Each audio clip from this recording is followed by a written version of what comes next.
ദൈവ തിരുനാമത്തിന് മഹത്വമുണ്ടാവട്ടെ. Bible reading പ്രോഗ്രാമിലേക്ക് ഏവരെയും കർത്തൃനാമത്തിൽ വിനീതമായി സ്വാഗതം ചെയ്യുന്നു.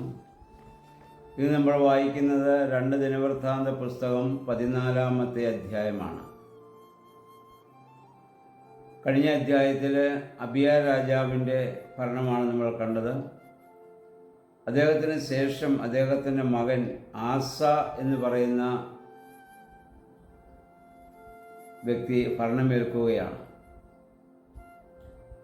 അദ്ദേഹം ഭരണമേൽക്കുമ്പോൾ നമ്മൾ വായിക്കുന്ന 10 വർഷം ദേശത്ത് വലിയ സമാധാനമുണ്ടായി എന്നാണ്. അതിന് കാരണം പറയുന്നത് ആസ ദൈവസന്നിധിയിൽ ദൈവം മുൻപാകെ നീതിയും നന്മയും പ്രവർത്തിച്ചു എന്നുള്ളതാണ്. രാജാവായാലും മതനേതാക്കന്മാരായാലും നേതൃത്വം നൽകുന്ന ആളിൽ നീതിയും നന്മയും ഉണ്ടെങ്കിൽ അവിടെ സമാധാനമുണ്ടാകുമെന്നുള്ളതാണ്. കാരണം അവിടെ പ്രവർത്തിക്കുന്നത് ദൈവമാണ്.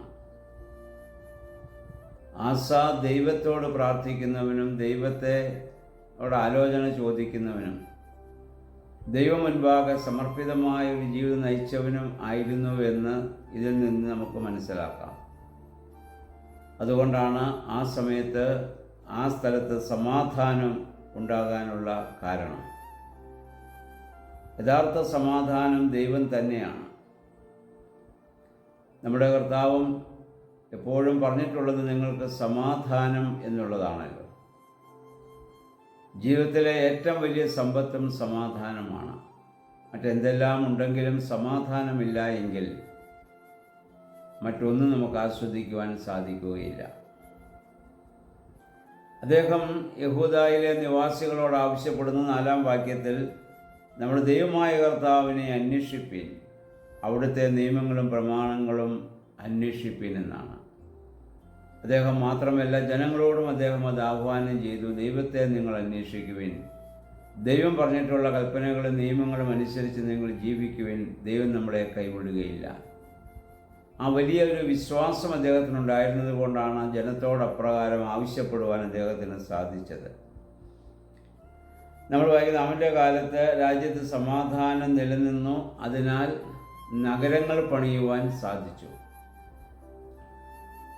സമാധാനമുണ്ടെങ്കിൽ മാത്രമേ മറ്റ് പ്രവൃത്തികൾ നമുക്ക് സന്തോഷത്തോടെ ചെയ്യാൻ സാധിക്കത്തുള്ളൂ. സമാധാനം നഷ്ടപ്പെട്ടു പോയാൽ ഒന്നും ചെയ്യുവാനുള്ള ഒരു അവസ്ഥ നമുക്ക് ഉണ്ടാവുകയില്ല. അവൻ്റെ കാലത്ത് നമുക്ക് പിന്നെ കർത്താവ് സ്വസ്ഥത നൽകിയതിനാൽ യുദ്ധം വേണ്ടി വന്നില്ല. ഇതിനു മുൻപ് എല്ലാ രാജ്യങ്ങളുമായിട്ടുള്ള യുദ്ധങ്ങളാണ് നടന്നുകൊണ്ടിരിക്കുക. അപ്പോൾ കർത്താവ് അവന് സ്വസ്ഥത നൽകി, യുദ്ധം വേണ്ടി വന്നില്ല. 10 വർഷത്തോളം അതേ വലിയ അനുഭവത്തോടെ ജീവിക്കുവാൻ അദ്ദേഹത്തിന് സാധിച്ചു എന്നുള്ളതാണ്. എന്നിട്ട് അദ്ദേഹം പറയുന്നത്, നാം കർത്താവിനെ അന്വേഷിക്കുന്നതിനാൽ ദേശം ഇപ്പോഴും നമ്മുടെ അധീനതയിൽ തന്നെ. എല്ലാവരും അവന് വിധേയപ്പെടുകയാണ്. കാരണം അദ്ദേഹം കണ്ടെത്തിയത് അദ്ദേഹത്തിൻ്റെ കഴിവല്ല, അദ്ദേഹത്തിൻ്റെ ബുദ്ധിശക്തിയല്ല, നമ്മൾ കർത്താവിനെ അന്വേഷിക്കുന്നതിനാൽ. ദൈവമാണ് നമുക്ക് സംരക്ഷണം നൽകുന്നത്. ആസാ പ്രവാചകൻ്റെ ഈ ഒരു പ്രസ്താവന നമ്മൾ ശ്രദ്ധിച്ചു വായിക്കുകയും നമ്മുടെ ജീവിതത്തിൽ അത് പ്രാവർത്തികമാക്കാൻ നമ്മൾ ശ്രമിക്കുകയും ചെയ്യേണ്ടതാണ്. അത് കഴിഞ്ഞ് 10 വർഷം കഴിഞ്ഞപ്പോഴേക്കും എത്യോപ്യൻ രാജാവായ സേര എന്ന് പറയുന്ന ഒരു രാജാവ് 10 ലക്ഷം പടയാളികളുമായി ഇദ്ദേഹത്തിനെതിരെ യുദ്ധത്തിന് വരികയാണ്. ഇദ്ദേഹത്തിന് കീഴിൽ 2-3 ലക്ഷത്തിൽ പരം ആളുകളേ ഉള്ളൂ. 10 ലക്ഷം ആളുകളുമായി യുദ്ധത്തിന് വരുമ്പോൾ അവരെ എങ്ങനെ എതിർക്കാൻ സാധിക്കും? ആ സമയത്ത് ആസ നടത്തിയ വളരെ മനോഹരവും ശക്തവുമായൊരു പ്രാർത്ഥനയുണ്ട്. അതാണ് 11-ാം വാക്യം.